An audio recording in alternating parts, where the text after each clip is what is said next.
Welcome to toy-polloi. Hello and welcome to another video from toy-polloi. Now if you've watched my recent review of the Star Wars The Force Awakens Millennium Falcon from Hasbro, you'll know I had a few issues with the toy. The main issue being with the pop-up cannon that was on the top of the Falcon. Every time I touched the Falcon, the gun popped up on the top and it was getting really quite frustrating. So I thought I would just take the ship apart and see if I could fix it. So here we have the Force Awakens Falcon in pieces. Now to get it into this sort of state is quite hard work. It's really overly constructed. There's an awful lot of screws and you have to take pretty much every single piece of the ship apart. It's really quite awkward, so I wouldn't recommend many people doing this, but the reason I've done it is because I don't want to give up on a toy. Especially this toy was originally on sale for £120. As I said in my review, I bought it for £40. So for £120 I would expect this toy to be perfect, and it was annoying me that it wasn't, and I thought there must be a way to fix it. Once you have the toy in pieces, you find the offending bit that doesn't hold the gun section down is this tiny little clip here. As you can see, it's a small plastic clip with a spring.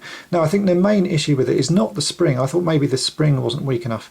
It could be that the little hook section there isn't quite hooked, but actually on closer inspection it turns out that the way that this has been put together, the spring is moved by another arm that pushes it back and then it clips back in place, but there's a bit of plastic on the other side of this peg that stops it from fully moving into the hooked position. So if I rotate the vehicle around, this should give you a better idea. You can see here, if I push the hook back, a gap appears, but when it comes to hook onto the section of the gun, which if I just sort of place my knife here to show you what it should be like, this bit of wall of the Falcon gets in the way. So what I'm going to do is sort of carefully chop a bit of that away so that this little hook can actually move further into this area. I think it's just, again, it's down to the cheapness of plastic that Hasbro have used, that it just doesn't really work properly. The plastic is quite bendy and flexible, as you can see here, so everything is sort of moves out of the way. It's not quite strong enough,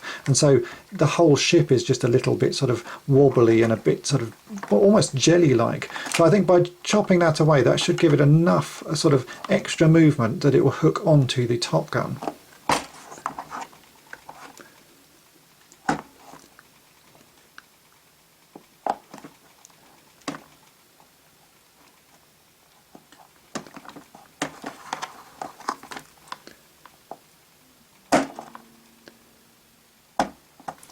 So I've now chopped away quite a bit of this little extra wall section, so the clip moved in a lot further, and I'm hoping that by the time I put this all back together that should clip it enough. The problem with this toy is the only way to check it is to put everything back together, so I'm going to do that quickly and we'll see how well this new clip works.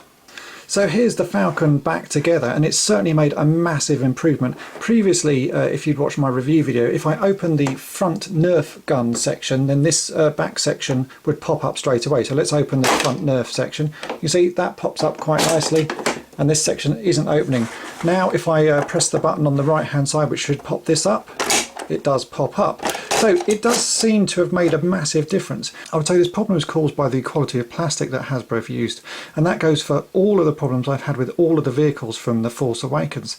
The plastic they've used is slightly rubbery and slightly bendy, so it's the same problem with the bent wing, sort of guns on the X-Wing and the bent wings on the TIE fighters. The plastic just isn't up to the job. So this problem could have been fixed by using better plastic and having a better quality control sort of pass at Hasbro. I think it's such a shame when toys like this are released into the world, because kids are just going to get frustrated with them and they're never going to play with these toys. They're going to be played with and put in the bin. And when this was on sale for £120, this sort of thing shouldn't have happened. So I think Hasbro is really dropping the ball at the moment, and it really puts me off buying any more of their modern toys. So I hope this fix has been of interest to you, and I hope that you don't have the same problems with your Force Awakens toys, but if you do, take them apart. They're fairly easy to take apart, and a lot of these things are pretty easy to fix. If you've got problems with your X-Wing, check out my X-Wing Fix-It guide, and thanks for watching. Thanks for watching toy-polloi. Subscribe for more great videos. You can also follow toy-polloi on Twitter and Facebook.